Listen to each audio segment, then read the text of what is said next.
Sa isang bansang konserbatibo, ang usaping abortion ay isang matinding argumento. Isang labang walang katapusan, isang kwentong puno ng sugat. Ang buhay ay sagrado. Walang sino man may karapatan na kitilin ito. Ang abortion ay pagpatay. Hindi ito dapat mag-isang opsyon. Hindi solusyon ang pagpatay sa isang innocent lang. Wala sino man dapat magdikta sa katawan ng isang babae. Hindi natin alam pinagdadaanan nila.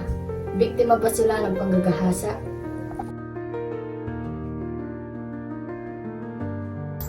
Hindi ko alam.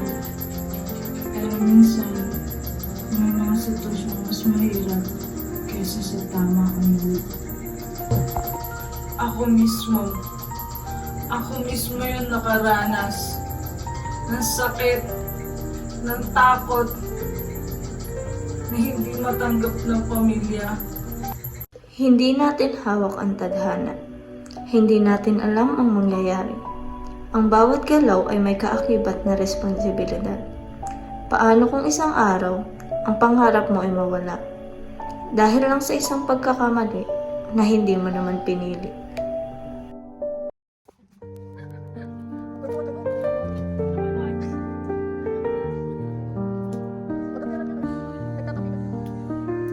Ano nga ba ang dapat kong gawin?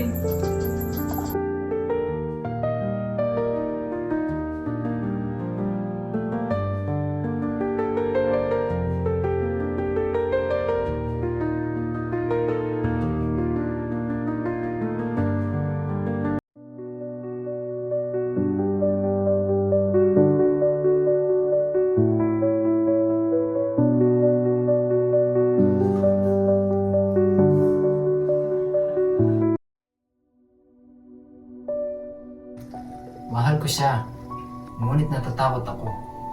Hindi pa ako handa. May mga bagay na hindi natin maiiwasan. Mga bagay na hindi natin alam ang kalalabasan. Bakit ganito? Sa isang pagkakamali lang, paano na yung pangarap ko?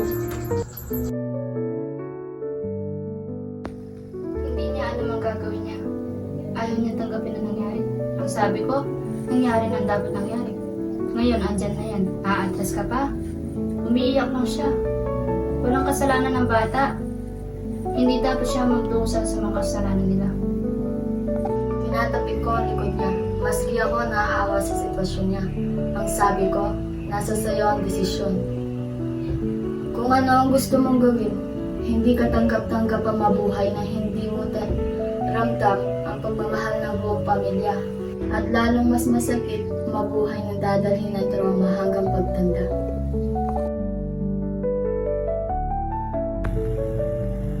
Ang buhay ay maraming pagsubok. Ano nga ba ang dapat gawin?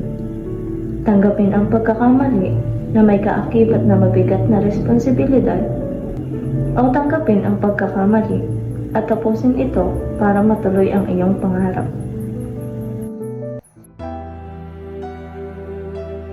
Alam kong mali ang aking ginawa, pero may mga bagay na dapat talagang pag-isipan, lalo na't kung hindi ka pa handa.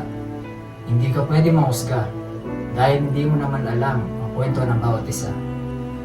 May mga bagay na mahirap pagdesisyonan. Mga bagay na dapat tanggapin na lang. Maging anuman ang kapalit nito. Sana tama ang naging desisyon ko. Sana hindi ako magsisi.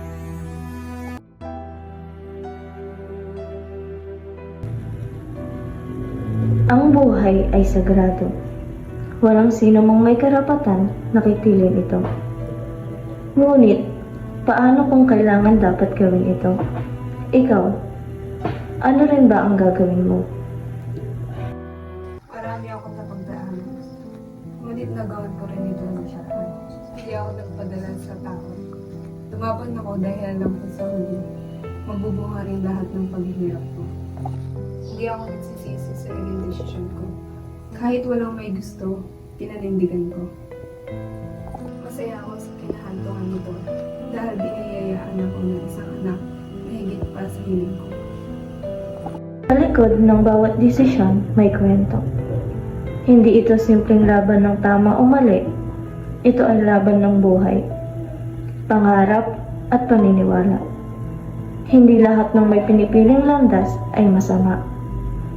Dead or alive, choosing life or choosing choice. Minsan, desperado lang silang may mapili.